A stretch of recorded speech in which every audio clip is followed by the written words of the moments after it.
नमस्कार। तर आज आपण बोलणार आहे इनग्रोन हेअर बद्दल।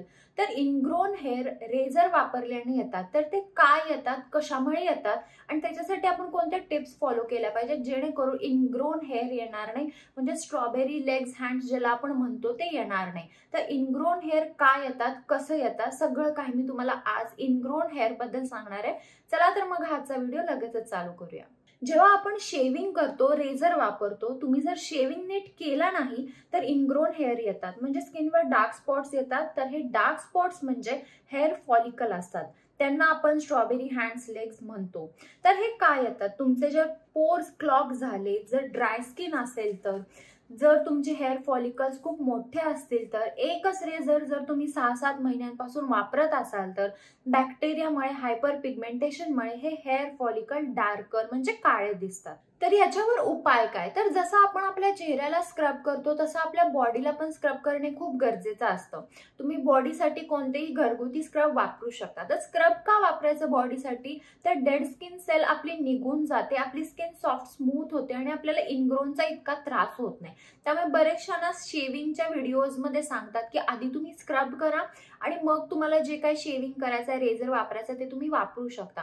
त्यामुळे स्क्रबिंग खूप इम्पॉर्टंट आहे जर तुम्हाला इनग्रोन हेअर नको असेल तर। स्क्रबिंगने ना जे आपल्या बॉडीवर जे तेल असतं एक्स्ट्रा ते देखील निघून जातं, जी धूळ असते, घाण असते ते देखील आतून बॉडी साफ होते। त्यामुळे तुम्ही स्क्रबिंग नक्की करा। तुम्ही पिठी साखर वापरू शकता तुमच्या बॉडीला स्क्रब करण्यासाठी, तो एक बेस्ट स्क्रब आहे बॉडीसाठी। आता काही शेविंगच्या टिप्स बघूया। तर जर तुम्ही शेविंग करताय, तुम्ही कुठेही तुमच्या बॉडीवर शेविंग करा, एक चांगल्या क्वालिटीचा रेझर घ्या, म्हणजे रेझर एकदम हलकं घेऊ नका आणि तेच हलकं रेझर तुम्ही जर 6 महिने वापरलं तुम्हाला इनग्रोन हेअर येणारच। त्यामुळे जे काही तुम्ही रेझर वापरता ते चांगल्या क्वालिटीचा रेझर वापरा। पहिला तुम्हाला बॉडी वॉशने तुमची बॉडी साफ करायची। तुम्ही जर साबण वापरला ना तर तुम्हाला इनग्रोनचा त्रास होणार, तुम्हाला बॉडीला सारखं खाज उठणार। त्यामुळे बॉडी वॉश वापरा। बॉडी वॉशने ना आपले जे केस असतात ते सॉफ्ट होतात।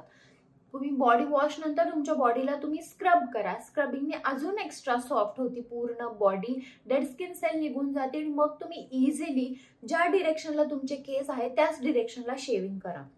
जर तुम्ही अपोजिट म्हणजे उलट्या दिशेने जर शेविंग केलं तर तुम्हाला इनग्रोन हेअरचा प्रॉब्लेम येऊ शकतो। जर समजा केस माझे वरच्या दिशेने आहेत तर मी रेझर पण खालून वरच वापरणार, मी वरून खाली वापरणार नाही। एकाच एरियाला ना सारखं सारखं शेव करू नका, म्हणजे ह्या एरियाचं जर तुमचं शेविंग झालंय तर परत तिथे रेझर फिरवू नका, असं करू नका। एकदाच काय असेल ते करा।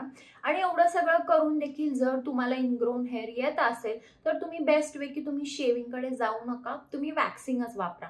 आणि जे काही तुम्ही शेविंग करता, वॅक्सिंग करता, त्याच्यानंतर बॉडी लोशन किंवा बॉडीला मॉइश्चरायझर लावणं खूप गरजेचं आहे। त्यामुळे ही स्टेप विसरू नका। तर हा होता आजचा माझा व्हिडिओ इनग्रोन हेअर बद्दल। तर तुम्हाला देखील इनग्रोन हेअरचा प्रॉब्लेम आहे का, मला कमेंट बॉक्स मध्ये सांगा आणि काही शंका असेल तुम्ही मला विचारू शकता।